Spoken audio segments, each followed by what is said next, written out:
बिस्मिल्लाहिर्रहमानिर्रहीम। स्टूडेंट्स, आज का हमारा टॉपिक है स्ट्रक्चर ऑफ ह्यूमन आई। जैसा कि हम जानते हैं कि आई एक सेंसरी ऑर्गन है, या हम कह सकते हैं कि आई रिसेप्टर है। रिसेप्टर या सेंसरी ऑर्गन वो ऑर्गन होते हैं जो कि स्पेसिफिक टाइप ऑफ स्टिमुलाई को डिटेक्ट करते हैं। और स्टिमुलाई क्या होता है? कोई भी चेंज इन एनवायरनमेंट, उसको हम कहते हैं। तो रिसेप्टर्स क्या करते हैं?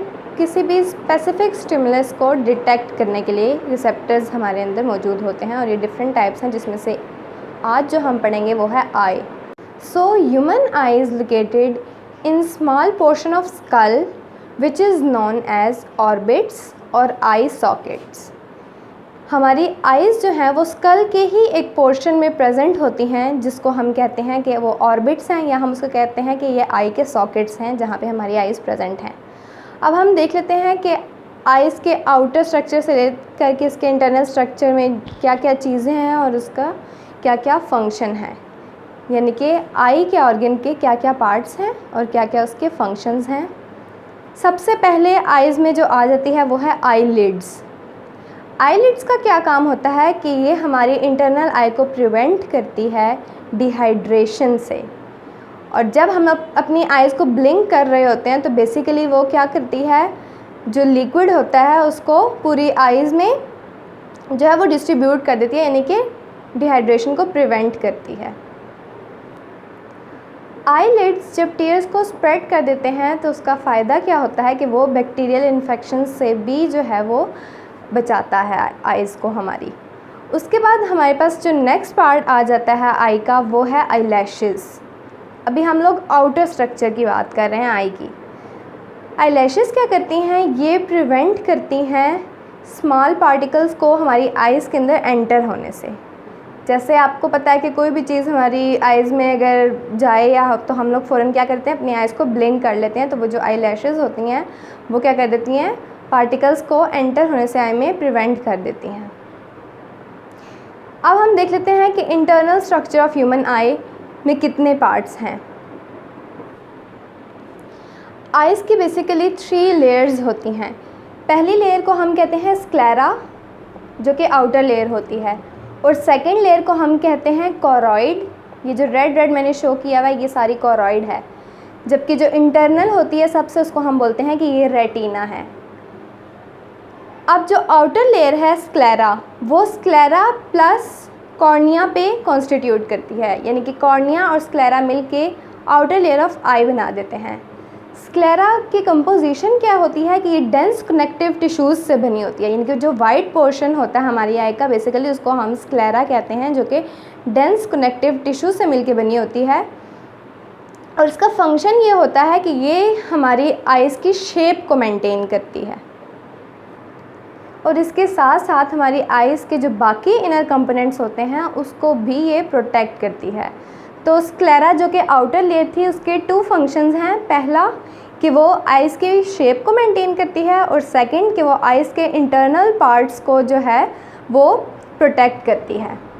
अब स्क्लेरा क्या करती है? इन फ्रंट ऑफ आई ये कॉर्निया बना देती है। Sclera form in front of I cornea. Cornea का क्या फंक्शन है कि ये लाइट रेस को एडमिट, यानी कि अंदर जो है वो आने में हेल्प करता है कॉर्निया, और इसके अलावा ये लाइट रेस को बेंड और फोकस भी करता है अकॉर्डिंगली, ताकि इमेज जो है वो हमारी फोकस हो सके। स्क्लेरा के बाद हमारे पास जो नेक्स्ट सेकेंड लेयर है वो है कोरॉइड। कोरॉइड जो है वो ब्लड वेसल्स पे कॉन्स्टिट्यूट करती है, जैसा कि मैंने आपको ये रेड डॉट्स में भी दिखाया है। और ये क्या करती है, आई को जो है वो इनर आई को डार्कर कलर प्रोवाइड करती है। अब ये डार्कर कलर क्यों प्रोवाइड करती है? ये इसलिए कि डिस्ट्रप्टिव रिफ्लेक्शन को प्रिवेंट करने के लिए, यानी कि हमारी जो रिफ्लेक्शन है वो क्या हो, इर्रेगुलर ना हो बल्कि फोकस्ड हो। अब ये जो कोरॉइड है वो कॉर्निया के पीछे जो है क्या होती है, बेंड हो जाएगी और बना देगी एक मस्कुलर रिंग, जिसको कि हम कहेंगे कि वो क्या है, आइरिस है। आइरिस क्या है कि कोरॉइड जो है वो बेंड हो जाती है कॉर्निया के पीछे और एक मस्कुलर रिंग बना देती है, जिसको हम कहते हैं कि वो आइरिस है। अभी जो मस्कुलर रिंग, जो आइरिस हैं, उनके सेंटर में हमारे पास क्या प्रेजेंट होता है, प्यूपिल प्रेजेंट होता है। उसके सेंटर में हमारे पास प्यूपिल प्रेजेंट है, जो कि क्या होता है कि कॉर्निया से जब लाइट अंदर एडमिट होती है या अंदर ट्रांसफ़र होती है तो वो फिर उसके बाद कॉर्निया के बाद प्यूपिल से होकर गुज़रती है। अब जो हमारी आई का प्यूपिल होता है जो कि डार्क कलर में होता है, जो ब्लैक सा होता है, स्मॉल सा, उसको हम प्यूपिल कहते हैं, उसके साइज़ को एडजस्ट जो है वो ये आइरिस के मसल्स करते हैं। एडजस्ट मतलब यानी कि उसको शॉर्टन करना है या फिर उसको डायलेट करना है, यानी कि प्यूपिल की कॉन्स्ट्रिक्शन और उसकी डायलेशन को जो है वो आइरिस कंट्रोल करती है। प्यूपिल क्या करता है कि जो डिम लाइट होती है, जैसा कि जब आप लोग अंधेरा करेंगे तो आप देखेंगे कि जो आपका प्यूपिल है वो फैल गया है, डायलेट हो गया, साइज़ में बड़ा हो गया है। ये आप लोगों ने ऑब्ज़र्व भी किया ही होगा। और इसके बरक्स जब हम लोग ब्राइट लाइट में देखते हैं तो हमारा प्यूपिल क्या हो जाता है, कॉन्स्ट्रिक्ट हो जाता है। अब इसकी रीज़न क्या है इस कॉन्स्ट्रिक्शन और डायलेशन की, ये हम लोग देखते हैं। केस हम लोग देख लेते हैं जब लाइट इंटेंसिटी डिक्रीज़ होती है। जब लाइट इंटेंसिटी डिक्रीज़ होगी तो हमारे जो प्यूपिल है उसमें दो तरह के मसल्स प्रेजेंट होते हैं। एक को हम कहते हैं कि रेडियल मसल्स और दूसरे को हम कहते हैं सर्कुलर मसल्स। जो राउंड शेप में है उसको सर्कुलर कहेंगे, जो दूसरे हैं उसको रेडियल कहेंगे। तो अब जब लाइट इंटेंसिटी डिक्रीज़ होगी तो रेडियल मसल क्या करेंगे, वो कॉन्ट्रैक्ट हो जाएंगे, यानी कि सिकुड़ने लग जाएंगे, छोटे होने शुरू हो जाएंगे, जबकि सर्कुलर मसल्स क्या होंगे, रिलैक्स्ड हो जाएंगे।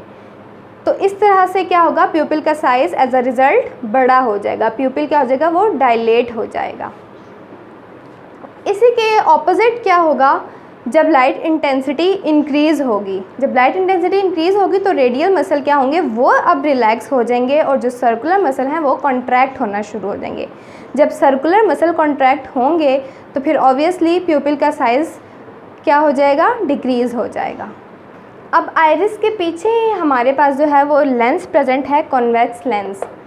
जब लाइट कॉर्निया से एंटर होते हुए प्यूपिल से गुजरेगी, पास होगी, उसके बाद वो क्या होगी, लेंस के अंदर से ट्रांसमिट होकर हमारे पास रेटिना पे जाकर फिर फोकस होगी, जो इनर लेयर है आई की। कन्वेक्स लेंस जो है वो बेसिकली कन्वर्जिंग लेंस होता है, जो कि क्या करता है, लाइट को फोकस करता है। लाइट को फोकस करने में कन्वेक्स लेंस जो है वो हेल्प करता है। अब जो हमारे पार्ट्स रह गए हैं वो एक है सिलियरी मसल और है सस्पेंसरी लिगामेंट। हम देखते हैं कि इनके क्या फंक्शन है। इसका फंक्शन ये है कि जो लेंस है वो हमारे सिलियरी मसल्स के साथ अटैच किस तरह होता है, सस्पेंसरी लिगामेंट के थ्रू। सस्पेंसरी लिगामेंट क्या करता है, लेंस को सिलियरी मसल्स के साथ अटैच करता है। सिलियरी मसल्स का क्या फंक्शन है कि जब हम लोग दूर के ऑब्जेक्ट्स को देखते हैं, दूर के ऑब्जेक्ट्स को देखने के लिए हमारा जो सिलियरी मसल है वो रिलैक्स हो जाता है, और जब सिलियरी मसल रिलैक्स होते हैं तो जो लेंस है वो लेस कन्वेक्स हो जाता है। और इसके ऑपोजिट जब सिलियरी मसल कॉन्ट्रैक्ट होते हैं, यानी कि जब ये शॉर्टन होते हैं, तो जो लेंस है वो क्या हो जाता है, वो रिलैक्स हो जाता है और मतलब कि लेस कन्वेक्स हो जाता है और राउंड होना शुरू हो जाता है। क्योंकि अब वो करीब की इमेज देख रहा है तो उसको इतना एफर्ट करने की ज़रूरत नहीं है। हमारे सिलियरी मसल्स जो हैं वो कॉन्ट्रैक्ट होंगे और लेंस अपनी नॉर्मल मतलब राउंड शेप इख्तियार कर लेगा और वो लेस कन्वेक्स होगा। जबकि दूर के ऑब्जेक्ट्स को देखने के लिए जो है वो हमें क्या होगा, लेंस को मोर कन्वेक्स होना पड़ेगा। मोर कन्वेक्स कैसे होगा कि हमारे जो सिलियरी मसल्स हैं वो रिलैक्स होंगे। जब सिलियरी मसल्स रिलैक्स हो जाएंगे तो लेंस ज़्यादा कन्वेक्स हो जाएगा, तो हम दूर के ऑब्जेक्ट्स को ईजिली देख सकेंगे। अब हमारे पास थर्ड और लास्ट लेयर जो है वो है रेटिना। रेटिना जो है वो इनर मोस्ट लेयर है और सेंसिटिव लेयर है। सेंसिटिव लेयर क्यों है, क्योंकि इसमें फोटो सेंसिटिव सेल्स प्रेजेंट होते हैं। उन फोटो सेंसिटिव सेल्स को हम कहते हैं रॉड्स और कोन्स। हमारे पास जो रॉड्स हैं वो क्या करते हैं, वो हमारे पास डिम लाइट को डिटेक्ट करते हैं। Rods are sensitive to dim light, जबकि कॉन्स क्या होते हैं, are sensitive to bright light, यानी कि कॉन्स ब्राइट लाइट को डिटेक्ट करते हैं। इसी तरह ये दोनों जो फोटो सेंसिटिव सेल्स हैं ये कलर को डिस्टिंग्विश करने में हेल्प करते हैं। इसके बाद हमारे पास रेटिना के अंदर जो है वो दो डिप्रेशंस होती हैं, ये दो पॉइंट्स होते हैं जिसको हम कहते हैं फोविया और दूसरे को हम कहते हैं ब्लाइंड स्पॉट। इन दोनों में जो है वो डिफरेंस है।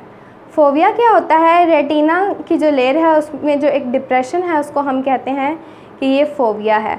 फोविया में हमारे पास बहुत ज़्यादा कोन सेल्स प्रेजेंट होते हैं। हमने कहा था कि कोन सेल्स सेंसिटिव हैं bright light cone cells are sensitive to bright light. तो ये जो पोर्शन है हमारे पास फोविया, ये बहुत ज़्यादा जो है प्रेजेंस ऑफ कोन्स की वजह से जो है वो हमारे पास बहुत ज़्यादा शार्प जो है शार्पनिंग पॉइंट होता है, यानी कि हाईली सेंसिटिव होता है। और ये किस चीज़ के लिए रिस्पॉन्सिबल होता है? For colour vision and sharpness. और जो सेकंड पॉइंट है जिसको कि ब्लाइंड स्पॉट कहते हैं, ये उस जगह प्रेजेंट होता है जहाँ पे हमारी ऑप्टिक नर्व्स जो हैं वो रेटिना के अंदर एंटर हो रही होती हैं। तो ये जो डिप्रेशन है इसको हम कहेंगे कि ये ब्लाइंड स्पॉट है। ब्लाइंड स्पॉट इसको क्यों कहते हैं? क्योंकि यहाँ पे हमारे पास कोई भी रॉड्स और कोन्स यानी कि जो फोटो सेंसिटिव सेल्स हैं जो कि लाइट को सेंस करते हैं वो प्रेजेंट नहीं होते। तो इसलिए ये हमारे पास एक ऐसा पॉइंट है जहाँ पे जो है वो कलर विजन या नहीं होती, इसलिए हम इसको कहते हैं कि ये क्या है? ब्लाइंड स्पॉट है। यानी कि यहाँ पे कोई भी जो है वो हमारे पास फोटो सेंसिटिव सेल्स प्रेजेंट नहीं हैं। No rods and no cones are present in blind spot, that is why it is called blind spot. अब जो लास्ट रह गया हमारे पास एक्वस ह्यूमर, जो मैंने रेड से मेंशन किया हुआ है, और विट्रियस ह्यूमर। ये क्या है? ये लिक्विड्स हैं। एक्वस ह्यूमर जो है उसकी कंसिस्टेंसी जो है वो वाटरी होती है, जबकि विट्रियस ह्यूमर की जेली लाइक कंसिस्टेंसी होती है। यानी कि ये जेली लाइक लिक्विड है और ये जो हमारे पास है ट्रांसपेरेंट नॉर्मल लिक्विड होता है। ये दो हमारे पास चैम्बर्स हैं जिसमें ये लिक्विड प्रेजेंट होता है। ये दो चैम्बर्स बनते कैसे हैं? जो आइरिस है वो हमारी आइज़ को डिवाइड कर देती है दो चैम्बर्स में। फर्स्ट को हम कहेंगे कि ये एक्वस ह्यूमर है, जो कि आइरिस और कॉर्निया के दरमियान जो फ्लूइड प्रेजेंट होता है उसको हम एक्वस ह्यूमर कहते हैं। जबकि जो सेकंड चैम्बर है वो हमारे पास आइरिस और रेटिना के दरमियान में जो हमारे पास लिक्विड प्रेजेंट है उसको हम कहते हैं विट्रियस ह्यूमर है, यानी कि जेली लाइक लिक्विड प्रेजेंट होता है। ये लिक्विड्स करते क्या हैं? ये जो हैं आइज़ की शेप को मेंटेन करते हैं और उसके अलावा जो लेंस हमारे पास है, डेलिकेट लेंस मीन जो बहुत ही नाजुक लेंस है, उसको सस्पेंड करने में भी ये लिक्विड हमारी हेल्प करता है। आइरिस का एक फंक्शन ये भी है कि हमारी आइज़ के जो डिफरेंट कलर्स होते हैं वो बेसिकली इस आइरिस की वजह से ही होते हैं। आइरिस जो है वो डिफरेंट कलर्स ऑफ आई के लिए रिस्पॉन्सिबल होता है। So students, this was all about the structure of human आई। मैंने हर पार्ट को डिटेल से डिस्कस किया है और मैंने डायग्राम भी आपको लेबल करके बताई है। इसी तरह आप लोगों ने अपने एग्ज़ाम्स में जो है वो डायग्राम सबसे पहले ड्रॉ कर लेनी है जब आपको आई का क्वेश्चन आए, और इसी तरह सारे पार्ट्स लेबल कर लेने हैं और फिर 1 बाय 1 हर पार्ट को आप लोगों ने इसी तरह से डिस्कस करना है और लिख लेना है।